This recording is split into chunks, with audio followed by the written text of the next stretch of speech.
Hello and welcome to the IOSH podcast. These episodes will feature exclusive interviews with global business leaders to provide insights from those who lead organisations for occupational safety and health professionals who may not often hear these. In the first episode of our new CEO series, IOSH President Stuart Hughes sits down with Alex Vaughan, Chief Executive of construction company Costain, to find out what he thinks about the health and safety profession. Alex, thank you very much for joining us. For our listeners, you're the CEO of Costain. That might not be a household name for people, so perhaps you could just enlighten us as to what Costain does, size of organisation, and maybe how long you've been a CEO for and how long you've been with the company. Okay, well, look, thanks, Stuart, for the opportunity. And so Costain, we're an UK infrastructure business. We've been associated with delivering contracts like the Channel Tunnel in our history. And today we're actively involved in HS2 and a lot of highway schemes, water, energy and defence. So, an infrastructure project management and construction company. I've had my whole career at the company, so I've been there 33 years. I know it's hard to believe that, but 33 years, and I've had the honour of being the chief exec for the last 5 years. Awesome. And 33 years with an organisation is probably quite unusual, certainly to some of our younger listeners who might be used to moving around. What is it that's kept you at Costain for that whole time? It's just been lots of adventures to enjoy. I think you start out in your career, and I had no idea where that would take me. Certainly had no ambition that I'd be the chief exec, but the company just presented a number of adventures for me to enjoy. I've worked overseas. I've been the group HR director for 3 years, head of strategy. And so it's just been great to be with one company that's given me lots of adventures. And I think for me, as a business leader, that's one of the things that, I have to challenge the business all the time. Do we give people enough adventure? And it's remarkable, isn't it, to sit at the top of an organisation that you've been at for 33 years, where you started not with the ambition of taking that seat and having, everybody in that entire organisation ultimately report into you. What's the challenges day to day? Like, obviously you've got this wonderful tacit knowledge of the organisation, but how hard is it to lead an organisation like that? I think it's always hard. Look, I see it as I'm just great to have a team. So, there's a team of 8 of us on the exec board, and we work together in leading the organisation. So I don't feel that I'm alone, even though I'm accountable for everything. So it's that team, and we've got 4,000 amazing people in the organisation. But the challenges are, how you're looking ahead and ensuring that you're going to be increasingly relevant for the challenges. So it's trying to look and think, well, what are the challenges in the future? Where do we need to go? What do we need to think about? And I think, being part of the UK, we're a purpose-led organisation. So our purpose is to improve people's lives.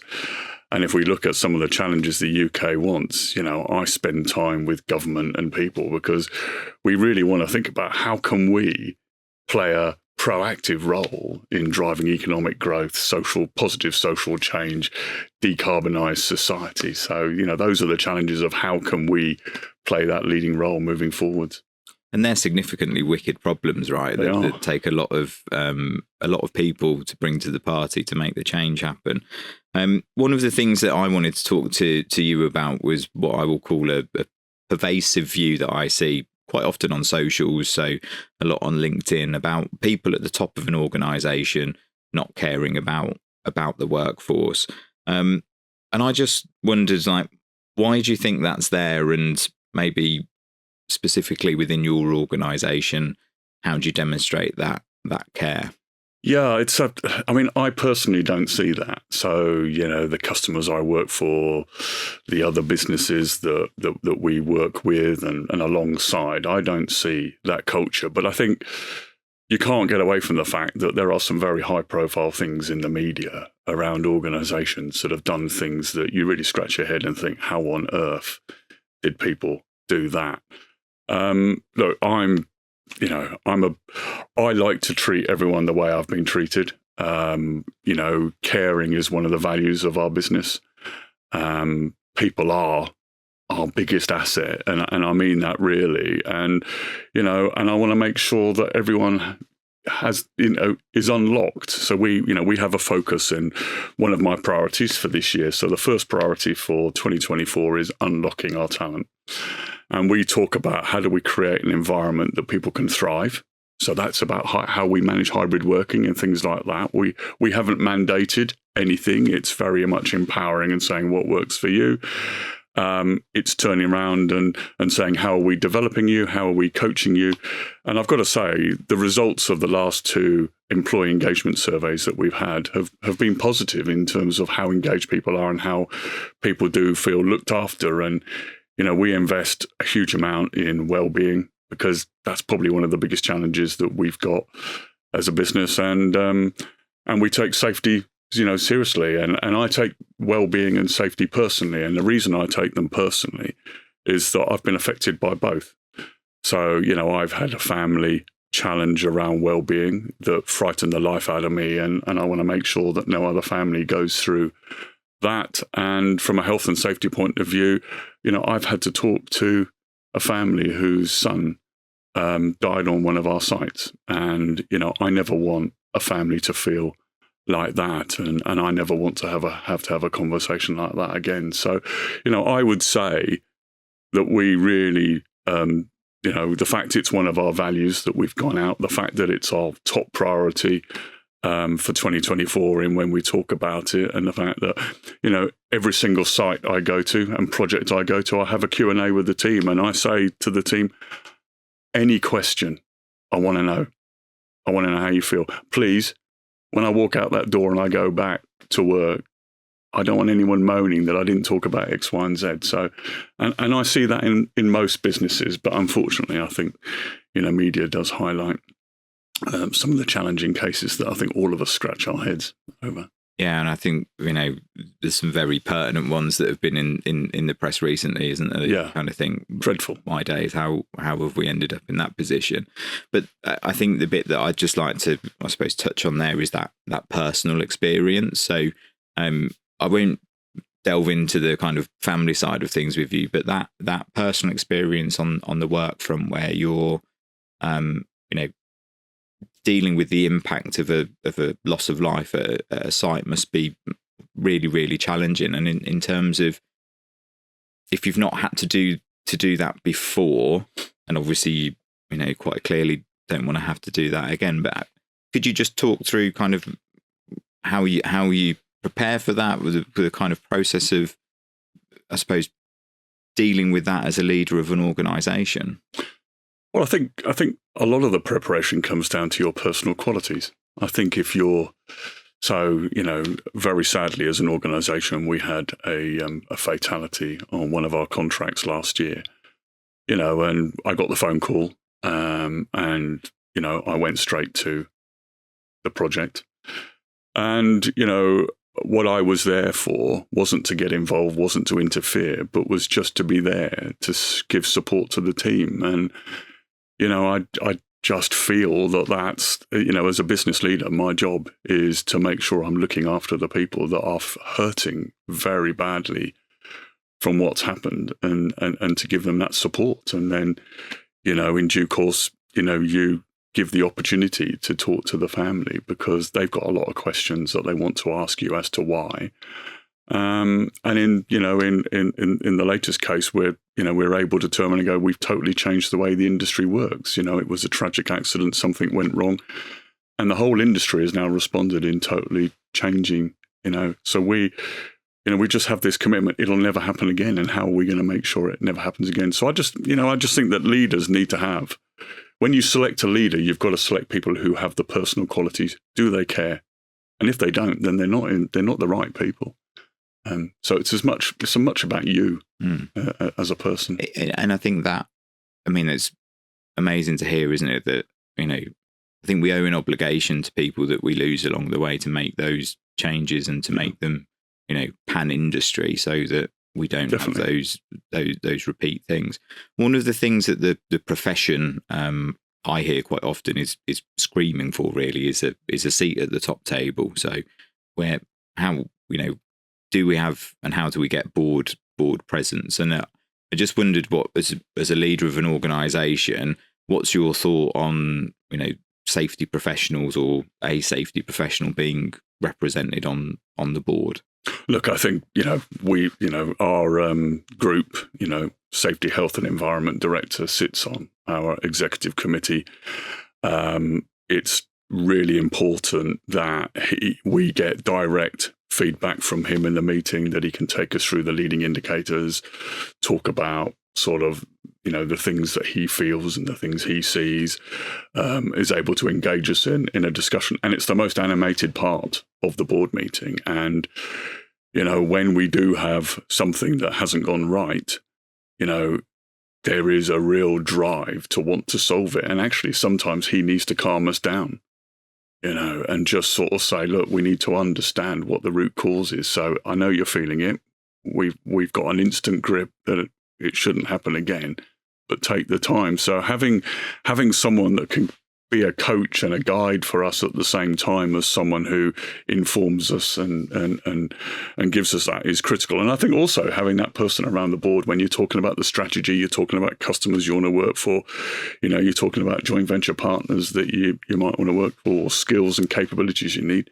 You need that input into some of the questions that they're going to be asked. Do we have the competence, and, have we got the experience, and culturally, are they aligned with us? So look, it's invaluable, and something I'm really pleased that we've got. And, he reports to me. But I think what's also important is it isn't only that role. Every single person who sits around the executive committee's got to care and got to take it personally around, the safety, health and environment. Absolutely critical for me. And did you inherit that structure with a safety person on your board 5 years ago when you took on the role? No, he didn't report. He didn't report to the previous chief exec. So I changed, that's one of the changes I made. I felt it was really important that, I had direct access to that feedback. And, I really value, he's a critical friend to me. He'll sort of inspire me and help me think about where we could go. But he's also that person that will challenge me hard around some things. And how do you, given that you've made this change in direction and brought somebody into that level, how have you ensured that the information that you receive from the health and safety kind of director is appropriate, useful and valuable to you? Well, I think, look, we've been actively involved in, it's not them producing the data. We've had a conversation about what do we want. So we've, over the years, moved to a lot more leading indicators. All of those health warnings about what's going on. And he spent a lot of time talking us through it. And actually we're starting to use them for other parts of the business. So again, that's the value of having them at the top of the table, because generally your finance indicators are all lagging indicators. And it's like, well, okay, well, what are the leading indicators, and leading indicators on winning work as well? So yeah, look, it's great, but it's been a joint effort developing those indicators and making sure that everyone understands what they're important for. And I think that's the thing that's been quite interesting. I've been with the business for a long time. When I've brought new people in, one of the things we missed is letting them know why we've got that indicator. And a lot of them go back to a learning that we've had in the business. And that, for me, is still fresh in my mind, that learning, but it's how do you transfer that to someone who's new so that they understand why that leading indicator is so important. And they can be then evangelical about it. Yeah, and I think that's a really interesting point. So we had the pleasure of each other's company a week or so ago at the Institute of Civil Engineers. And one of the things I'd spoken about there was this kind of narrative arc. So, I think everybody in the UK that's kind of educated, around our age group will have been taught Bible stories. And can remember them, pretty well, and reel off a few different names. Good Samaritan, Water into Wine, Noah's Ark, etc. And I think that that's something that we want to do with safety. So to hear you say that piece, because ultimately, if you're not the CEO in another 5 years' time, I imagine you want those people around that board table to be able to communicate that story of the why these things are important and will continue to be important, with that knowledge back to whatever the event and I was. think every time they go and visit a project, and they we do she engagement tours, where we're not here to inspect, but we're here to go and talk to the workforce and the whole project team. I want them to be able to talk about, and one of the things I love in doing that is just sharing my experience. So, if I see a crane lift going on, I'll talk to the team about the things I've seen in my career and just ask them what they've seen and have a conversation, and then get into the leading indicator around that. So, yeah, I think it's really important. So, yes, when I leave, it would be great that these things they'll probably get a lot better, which will be fantastic. But for me, it's the stories we tell when we go out to site that, inspire people. And I think it demonstrates to people that we're serious about it. And I think it's interesting there that you are approaching the conversation in terms of experience and shared understanding and learning before you're talking about the safety element or the indicators or anything else. Is that deliberate to drive engagement, or is that just your natural style? I just think people relate more. I think the power of storytelling is so strong. And your example at the safety lecture, everyone can talk about the Bible, but then you ask people, what about their stat? And I think a lot of people are sitting there going, oh, crumbs. But if you'd asked them to share a story, every hand would have gone up in the room to turn and go, I can share a story. So sometimes statistics mask the reality. We can measure accident frequency ratio, but the most powerful thing to me is how many people were injured and what were the injuries. That's when it brings it to life. A number of 0.04. Yeah, okay. What does that mean? But actually, if you turn around and go, that's 17 people, of which half were that they tripped up, then it starts a conversation about, what did that mean? What can we do about it? I just think we've got to be careful that statistics actually can be meaningless to people. Yeah, I'm with you. And I think that's really powerful for us to hear, because I think as a profession, we're kind of so attached to the statistics, and that's the bit that we communicate and make decisions on. Obviously, as leading your organisation, you've got a member of your safety cohort on the board, but you've got over 150 other professionals, maybe more, nearly 300. Okay, 300 in your organisation. What is it that you need from them? I need them to bring that independence, so they're not caught up in the operational challenges. They're able to bring that balance and to be that critical friend in helping everyone to make sure we haven't missed things and that we're doing what we want, and to coach and guide and support. A lot of people in history would have gone back and said, oh, these people block progress, they're a nuisance, but absolutely far from it. And, so being that critical friend who brings the knowledge, expertise, the experience, is able to guide and coach, as I've said, is invaluable. And, we really value, that expertise right across, the health and wellbeing professionals, the safety professionals, the environmental professionals, really important, integral part of the team. What they've got to make sure is that they don't allow themselves to be delegated to, in other words, do the job of what the operational team should do on their behalf, because, the operational people need to own it and take it, because, that's when it's going to be most effective. But yeah, so I think accountability is always interesting. You've just described very eloquently, and I think probably quite inspiring for people listening to it, what you need. Is there a delta between what you need and what you get? No, I think, I'm very pleased. We've been working at this hard, this culture, and we get that. I think the one thing we don't get all the time is I do think there is a risk that operational teams see that resource as someone who should do the start shift briefing in the morning or review the RAMs. That is not their job. That is the operational leader's job. So I think that's still a delta that I see. I just think some people look at it and go, oh, right, well, there's a resource, so they'll do it. No, they're there to guide and help. We as the operational leaders need to still do our responsibilities. So that's the delta. But in terms of, are they valued? Are they engaged? Do they have the relationships? Because, the really important thing is that they've developed those one-to-one relationships. They're a trusted part of the team. I love what I see when I go around. That's fantastic and really, really great to hear. And sounds like a really lovely culture, to be honest with you. I think we're not perfect. Don't get me wrong, but yeah. I think on the whole, it's pretty healthy. Obviously, you've just mentioned that part there in terms of safety potentially becoming operationalized or utilized to deliver some of the operational pieces and perhaps muddying the accountability.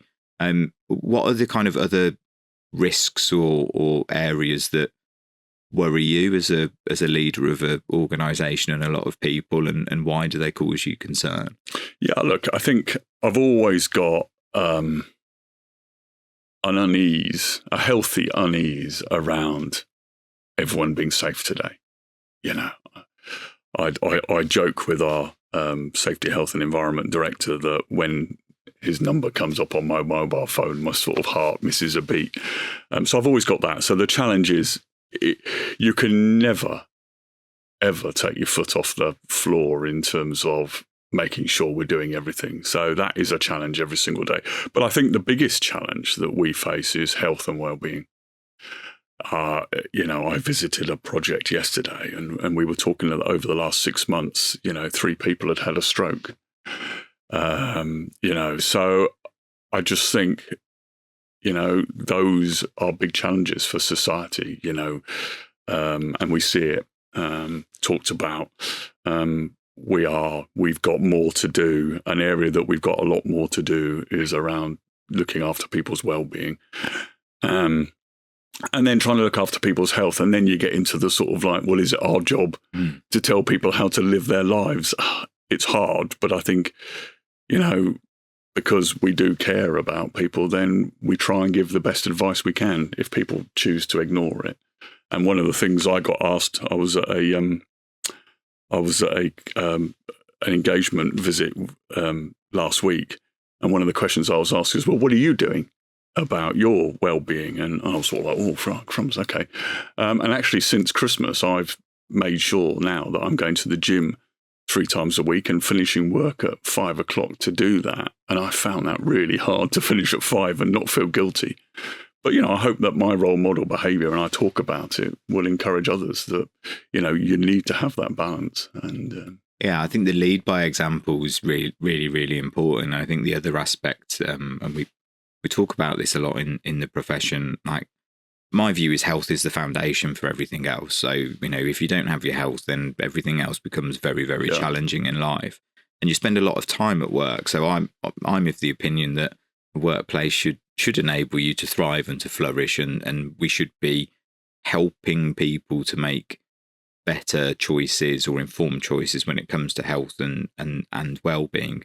But one of the challenges you've just identified is like, people don't particularly enjoy being told what to do per se in those things, and perhaps think work might be overstepping the mark in that.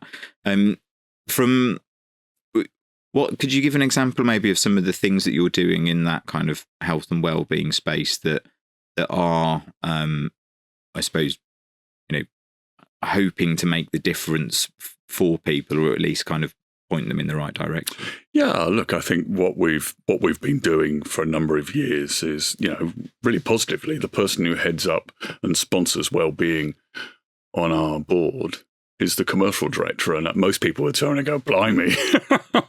But, I think that's a state, and that's a state of demonstrating how seriously we take it. So we have over 400 mental health first aiders.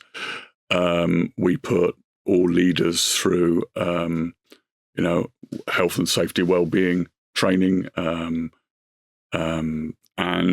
we have open conversations on every project about wellbeing. We've got campaigns all the time. Encouraging people, to look after their well-being. We've got an association with the Samaritans, so we talk about what they do. We've just raised a lot of money for them, which, the team got behind to support that. So, like society has, it's a subject we spend a lot of time talking about. And I've got to say, Samaritans are fantastic because they come and visit our projects and they'll turn up at lunchtime and just talk to people about it. So, it's just, we talk a lot about if someone gets hurt, but we don't talk about whether someone is, hurting inside or their health. So it's something we spend a lot of time talking about. So I think the big thing is it's just part of daily conversation, which is really important. Yeah. And I think the power of Samaritans is one, the kind of non-judgmental listening piece. Definitely. And then the second part is normalizing conversations, right? And I think if you can start to have conversations about, the invisible stuff, then you start to open up, well, actually, we'll probably be able to talk about all sorts of things. And when you're talking about all sorts of things, naturally, some of the challenges will come up as to, oh, actually, this process could harm me, or I'm uncomfortable about the way in which I've been asked to work, or actually these things have shifted around us and I'm uncomfortable. Do you have that kind of piece on your projects where people are empowered to stop things in motion and raise the concern? And how do you empower that? Because I imagine there's if you're on a £10 million project and you're stopping something, there's quite a lot of weight of responsibility on the individual. So how have you done anything on kind of normalizing that? Well, yeah. So as part of the induction for every single person when they join the business or when they join the project, they're given a card. And that card is signed by the managing director responsible for that division. And it specifically turns around and says, you have my, authority, that if you think you feel anything is unsafe or is a risk, to stop it. And, it might seem a bit, well, why'd you have to do that? But it's just turning around and almost taking the responsibility away from them, that it's not me. I've been asked by your managing director to do that. So we empower that. I just coming back to the previous question, I think one of the other things that we've just relaunched our leadership framework. And one of the things around well-being is making sure that leadership behaviours create the right environment, because you've just talked about empowerment, but, people are massively affected by the environment we create. And whether we like it or not, every time we come in the room, we create an environment, how we look, how we behave, how we respond. And that's something that we've only just started. And that's something we've got a lot of work to do, is just making sure that it is a much more inclusive, culture within organizations. Because historically, our industry's been very command and control, and we're really trying to massively change that. And are you conscious of your leadership shadow? Because I'm thoroughly enjoying our conversation, and the few times we've met before, it's been very easy, and I think sometimes people can be intimidated of talking to people at the very top of organisations, because somehow you're mystical beasts and we don't know quite what you do and how you do everything that you do and all of that stuff. So how aware of that are you when you're out and about and engaging with people, and how do you I suppose narrow the gap? Yeah, well, I mean, I think it helps having come up through the organisation. So I'm just an ordinary guy who just happens to have a very big job. And, when I go out to every single project, I make myself available and I talk to everyone. So I will always have a Q&A. I'll always walk around the office, because there's nothing worse than, the senior leader walking into the project manager's office, having a meeting, and then walking out, and everyone goes, well, didn't say hello. And so, look, and I always say to people, if there's anything, you want to raise with me, you know my email address. We're all very accessible today, and I do get, I get some nice emails, and I also get some challenging emails. And then I think the biggest thing I'm having to work on at the moment is my leadership style for my direct reports, because I have a total passion for excellence. And for the people that work for me, that can be exhausting. And it's just tempering that. No, yes, you want outstanding performance, but you've got to think about how you're helping those around you operate within that. Because I've had some feedback that can be rather exhausting at times. So that's that feedback is a great learning opportunity, and I love the courage of my direct reports to have turned around and brought that to me and said, look, I need space to breathe. And so that's something that I'm now working with a coach on to develop. So, Fabulous. And I think it doesn't surprise me to hear that, because I think people at the top of organisations have to have some form of I don't know, higher marker, I suppose, potentially, and whether it's excellence or performance or standards. And I think that's probably a necessity to do it. But for listeners that might not have the luxury of having an equally accessible CEO or senior leadership group, have you got any kind of advice that you would give to people in terms of how to build and sustain good relationships with those people at the top of organisations? Well, I just I'd have a conversation with the business. I'd have a conversation with the project team. You'd be surprised at how nice it is to get invited to come to a project. So, if you feel you're not getting the access and your colleagues in your team feel the same, invite them. I get invited to have a virtual coffee with teams. In today's world, we can do that quite easily. I'll have half an hour and we'll just talk. And I think you'll find most leaders would welcome that. They might not have consciously thought of doing it, but just, email them and say, look, have you got half an hour? We'd love to hear you. We'd also like to share what we're doing. And I think you'll get a really positive response. If you don't, my goodness, I think there are other challenges that the business needs to think about. But I think most leaders are delighted to come and meet the teams and hear the great things that you're doing, and then give that positive recognition. And when you do things like that, what are some of the things that you, I suppose, enjoy the most in terms of hearing directly from workforce or project teams? What I love hearing is the great things that they're doing to make the business better. And that just fills you with, because, as you said, my drive is I want us to be the very best at what we do. I want us to be, one of the leading admired businesses in our marketplace.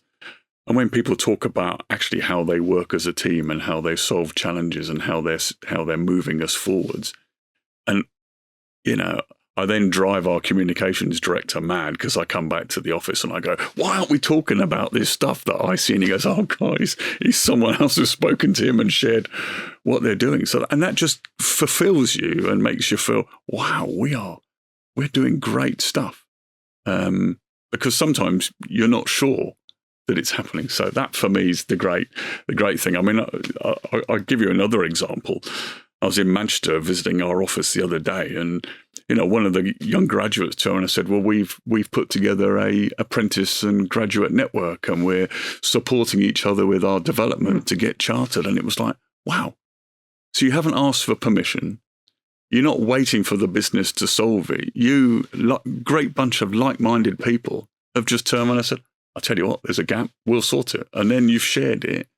And now we're turning around and sharing that story around the business, saying, right, please, everyone do this. So it's just, it just makes your day. It's honestly, the best part of my month is when I'm out visiting the teams. It's the highlight. And I wish I could do it all the time, but unfortunately, there are other things I need to do. Got a few other things that take up your time as well. And just talking about, I suppose, that reputational piece, and perhaps not,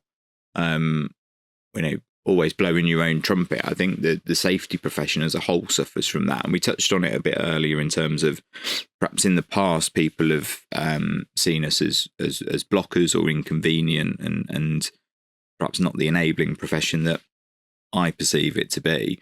Do you think that view is changing more broadly? So obviously you've given us your position as an organisation, but if we zoomed out a little bit, do you think that the safety profession has the right reputation?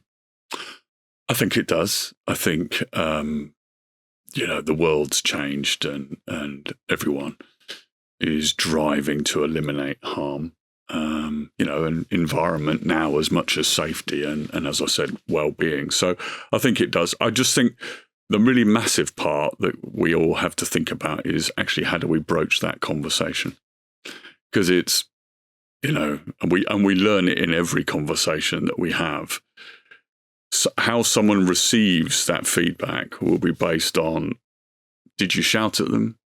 Did you tell them off? Did you belittle them?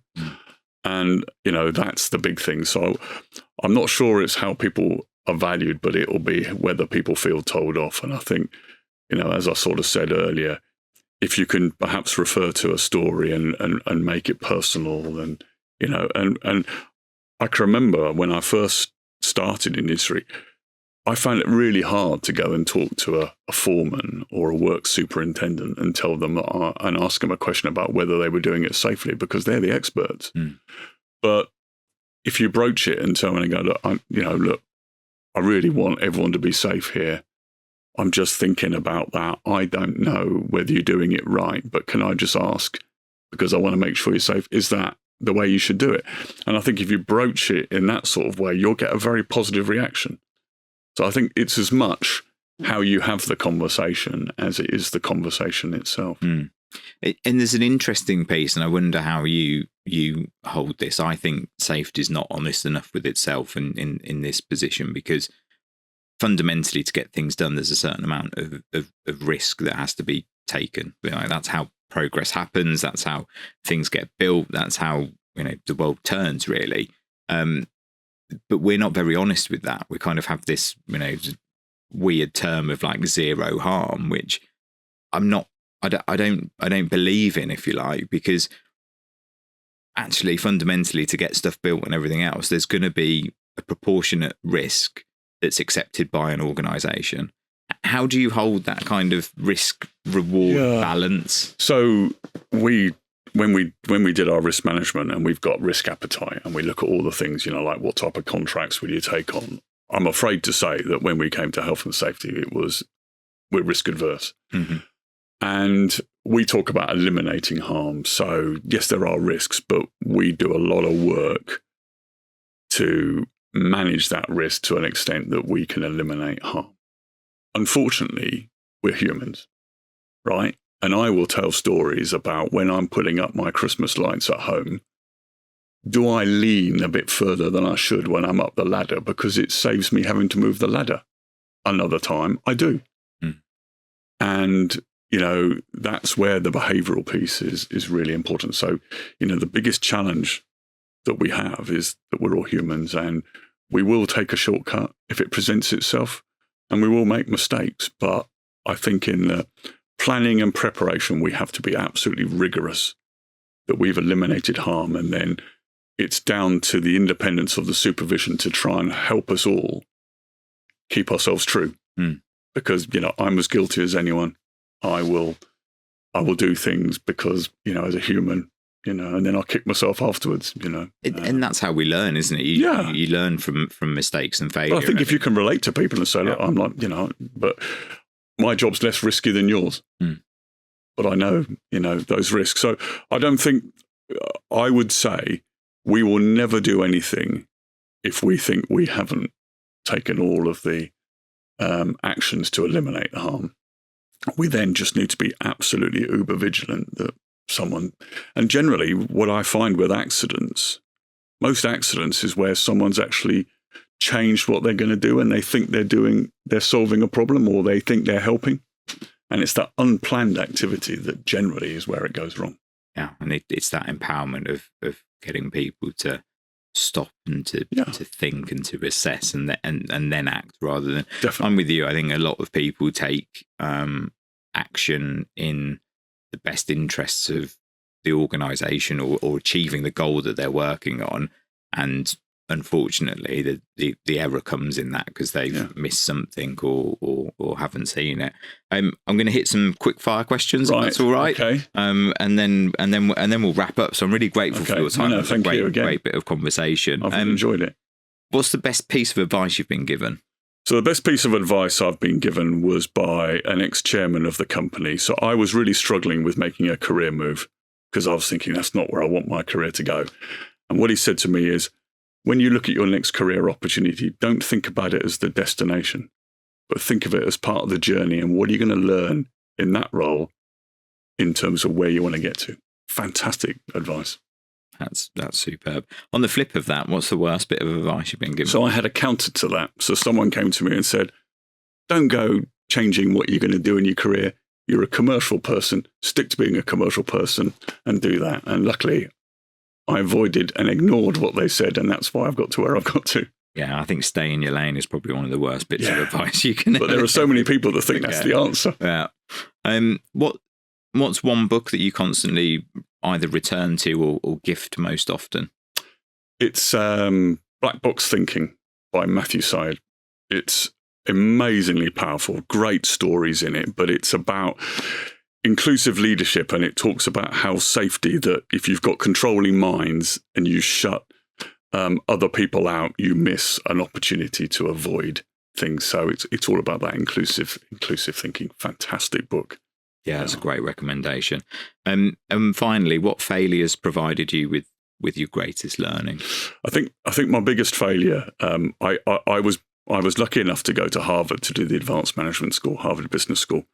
And the program is designed that you have to work in groups, but I'm a bit of a detail monkey, and I was determined to be across every single case, to have researched it, read it. And I ended up getting hospitalized because I was exhausted.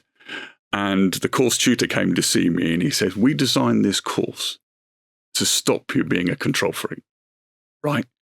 And since then, I've had to change my whole working practice to make sure that I focus on what I need to focus on and then empower everyone else to do everything else. Great bit of learning, but by golly, painful mistake. Wow. And well, I mean, thankfully you're okay now and you're here, and, yes. And I'm sure that's something that continues as you go along. I'd just like to express my thanks for you giving us some time today to have the conversation. I think for our listeners and for the people that are in the OSH profession and probably wider business leaders as well, there's a lot of gold in that conversation. I'm looking forward to re-listening to it, going back through and taking the learning from it. And wish you every continued success with your mission of making your organisation the very best in your sector. Well, thank you very much. And thanks for the opportunity. I've really enjoyed the discussion, and a massive thank you to the whole profession for the step change that we're making in eliminating harm. You know, it's really exciting, the progress we're making. So thank you. Cool. Thank you very much. Thanks for listening. Tune in again soon for more conversations on all things health and safety.